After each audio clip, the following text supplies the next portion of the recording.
സ്വയം സമർപ്പിച്ചു വേണം മതബോധത്തിന്റെ പാഠഭാഗങ്ങൾ അധ്യാപകർ വിദ്യാർത്ഥികൾക്ക് പകർന്നു നൽകേണ്ടതെന്ന് കണ്ണൂർ രൂപത സഹായ മെത്രാൻ ഡോക്ടർ ഡെന്നീസ് കുറുപ്പശ്ശേരി. കാഞ്ഞങ്ങാട് ഫെറോന മതബോധന അധ്യാപക സംഘം തൃക്കരിപ്പൂർ സെന്റ് പോൾസ് ഓഡിറ്റോറിയത്തിൽ ഉദ്ഘാടനം ചെയ്ത് പ്രസംഗിക്കുകയായിരുന്നു ബിഷപ്പ്. വന്ധ്യതാ ചികിത്സാ രംഗത്ത് വിദഗ്ധവും നൈപുണ്യവുമായ പ്രവർത്തനം കാഴ്ചവെച്ചുകൊണ്ട് ഡോക്ടർ ജയലക്ഷ്മി സൂരജിന്റെ നേതൃത്വത്തിലുള്ള ഡ്രീം ഫ്ലവർ IVF സെന്ററിന് കേരളത്തിൽ സ്വീകാര്യത ഏറിവരികയാണ്. Dream flower IVF centre, bank road, Kasaragod. Kannur ജില്ലയിലെ ഏഴിമല മുതൽ കാസർഗോഡ് ജില്ലയിലെ പള്ളിക്കര വരെയുള്ള 13-ൽ പരം പള്ളികളിലെ മതബോധന വിഭാഗത്തിലെ അധ്യാപകർക്കായാണ് ഫൊറോന തലത്തിൽ ഏകദിന സെമിനാർ സംഘടിപ്പിച്ചത്. 150-ൽ പരം അധ്യാപകർ സെമിനാറിൽ പങ്കെടുത്തു. കണ്ണൂർ രൂപത സഹായ മെത്രാൻ ഡോക്ടർ ഡെന്നീസ് കുറുപ്പശ്ശേരി സെമിനാർ ഉദ്ഘാടനം ചെയ്തു.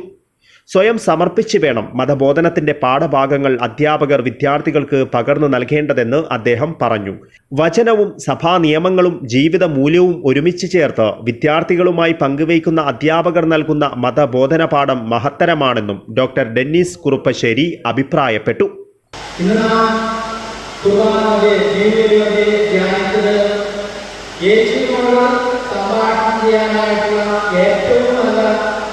ഉപാധിയെന്ന് വെച്ചാൽ യേശുവിനോടുകൂടി ആയിരിക്കുക, അവിടുത്തെ പ്രാധാന്യത്തിലായിരിക്കുക.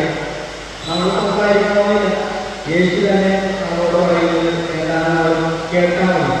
ആ സംഭാഷണമാണ് നമ്മുടെ ജീവിതത്തെ മതബോധന അധ്യാപകൻ എന്ന നിലയിൽ നിങ്ങളെ നയിക്കേണ്ടത്. യേശുവിൻ്റെ പ്രാധാന്യത്തിൽ നിന്ന് നിങ്ങൾ കേൾക്കുന്ന കാര്യം സ്വാംശീകരിച്ച് യേശുവിൻ്റെ പാതയിലൂടെ സഞ്ചരിക്കുക. ഫൊറോന വികാരി ഫാദർ മാത്യു തൈക്കൽ അധ്യക്ഷത വഹിച്ചു.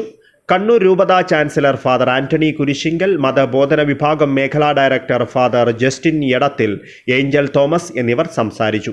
പരിയാരം സംസ്കൃതി ഭവൻ ഡയറക്ടർ ഫാദർ ജോ മാത്യു സെമിനാറിൽ വിഷയാവതരണം നടത്തി. ബിഷപ്പ് ഡോക്ടർ ഡെന്നീസ് കുറുപ്പശ്ശേരിയുടെ മുഖ്യ കാർമ്മികത്വത്തിൽ സെന്റ് പോൾസ് ഇടവക പള്ളിയിൽ ദിവ്യബലിയും നടന്നു. ഉറുമീസ് തൃക്കരിപ്പൂർ, ന്യൂസ് ബ്യൂറോ, ചെറുവത്തൂർ.